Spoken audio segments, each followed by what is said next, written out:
Subscribe and share my channel Sudarsana. Shri Nrusimha Saraswati స్వామినే నమః. శ్రీ గురుభ్యో నమః. సాయందేవునికి తెలిపిన గురులీలలు. గురుభక్తికి మించినది లేదు. గురువునందు విశ్వాసము గలవారికి కలుగు ఫలితమును వింటివి కదా నామధారక అని సిద్ధుడు చెప్పగా, మా పూర్వీకులు శ్రీగురుని భక్తులు ఎలా అయ్యారో చెప్పవలసిందిగా కోరాడు. సిద్ధుడు ఇలా చెప్పసాగాడు. నామధారక, శ్రీగురుని వాసర క్షేత్రమునందు దర్శించిన సాయందేవుడు మీ వంశమువాడు. స్వామి గంధర్వపురమున ఉండగా సాయందేవుడు మరలా స్వామిని దర్శించి సాష్టాంగ నమస్కారం చేసి అనేక విధములా శ్రీగురుని స్తుతించాడు.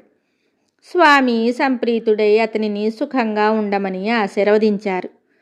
స్వామి అతనిని కుశల ప్రశ్నలు అడిగినప్పుడు, స్వామి, నేను ఇంకా ఇచ్చటనే ఉండి మీ పాదసేవ చేసుకుంటానని సాయందేవుడు విన్నవించాడు. సాయందేవా, నేను ఎప్పుడూ మఠమునందు ఉండువాడను కాదు. నీవు నన్ను అనుసరించి నా సేవ చేయుట దుర్లభమని చెప్పారు. ఏమైనాను మీ పాదసేవయే నాకు శరణ్యం అనగా, సరే అట్లే కానిమ్మని స్వామి అనుమతిచ్చారు. స్వామి ఒకనాడు సాయం సమయమున సాయందేవుని తీసుకుని సంగమమున స్నానం చేసి సాయందేవుని ప్రక్కనే ఉంచుకొని రావి చెట్టు కింద కూర్చున్నారు. ఇంతలో విపరీతమైన గాలి వేసి చెట్లు విరిగిపడ్డాయి. ఉరుములు మెరుపులతో కుండపోత వర్షం పడి చలిగాలి వేచసాగింది. సాయందేవుడు స్వామికి తన వస్త్రాన్ని కప్పాడు.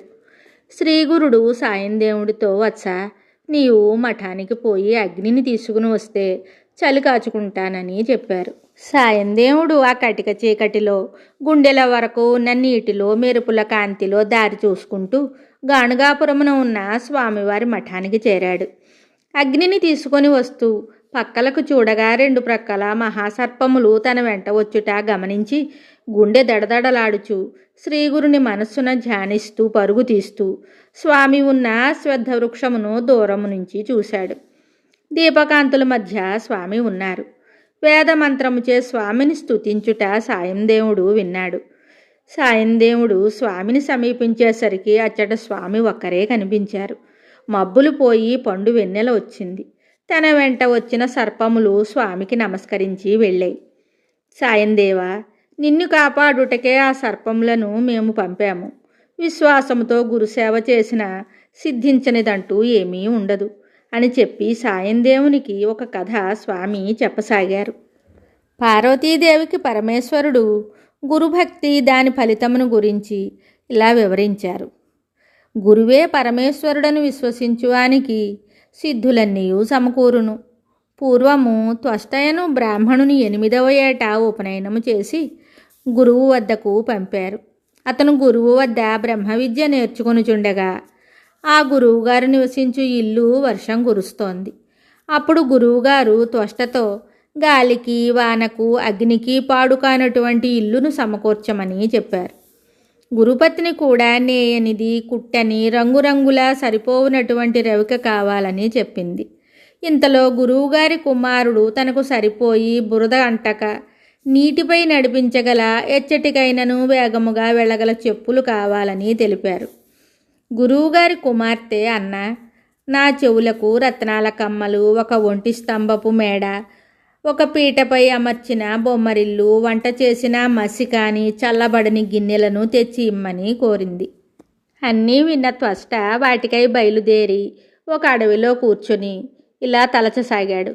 ఇంతలో ఒక అవధూత వచ్చి అన్నీ తెలుసుకొని, కాశీలోని కాశీ విశ్వనాథుని సేవిస్తే నీకు సర్వశుభాలు సమకూరి మనోభీష్టం నెరవేరుతుందని చెప్పి కన్నుమూసి తెరుచునంతలో త్వష్టను కాశీ పట్టడానికి చేర్చారు. కాశీయాత్రను గురించి త్వష్టకు ఆ అవధూత ఇలా వివరించారు. ముందుగా గంగా స్నానము ఆచరింపుము. పంచకోశయాత్ర, విశ్వేశ్వరుని దర్శనము, అన్నపూర్ణాదేవి దర్శనము మొదలగు వాటిని గురించి వివరించి నీ పేరు మీదుగా ఇచ్చట ఒక శివలింగమును ప్రతిష్ఠింపుమని, అట్లు చేసిన ఈశ్వర సాక్షాత్కారము కలుగునని అవధూత చెప్పి అంతర్రహితుడయ్యారు. కాశీ విశ్వేశ్వరుడే అవధూత రూపమున ప్రత్యక్షమయ్యానని అనుకుని అవధూత చెప్పినట్లు కాశీయాత్ర చేశాడు. కాశీ విశ్వేశ్వరుడు ప్రత్యక్షమై నీకు ఏమి కావాలనో కోరుకోమన్నాడు. త్వష్ట గురువు, గురుపత్ని, గురువుగారి కుమారుడు, కుమార్తె కోరినవన్నీ అనుగ్రహించమని కోరగా, నీవు విశ్వకర్మయను పేరున ప్రఖ్యాతి చెందగలవు. నీవు సకల విద్యా పారంగతుడు వగుదువు. నీ సంకల్పముతో సకలము సృష్టి చేయు శక్తిని ప్రసాదించుచున్నాను అని చెప్పి శివుడు అంతర్ధానమయ్యారు. త్వష్ట గురువుగారి వద్దకు వచ్చి వారు కోరినవన్నీ సమకూర్చాడు. గురువు త్వష్టను ఆచంద్ర తారార్కము స్థిరమైన యశస్సుతో వర్ధిల్లమని దీవించాడు.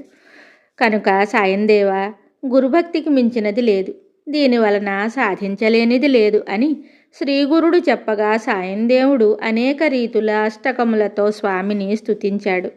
శ్రీగురుడు ఆనందించి, నీకు కాశీ దర్శనమైనది కనుక కాశీయాత్ర ఫలం సిద్ధించినది కనుక ఆ మ్లేచ్ఛరాజును వదిలి నీ భార్యా పిల్లలతో వచ్చి నా సేవలో ఉండుమని చెప్పి అతనిని వెంటబెట్టుకొని తన మఠమునకు శ్రీగురుడు విచ్చేశారు.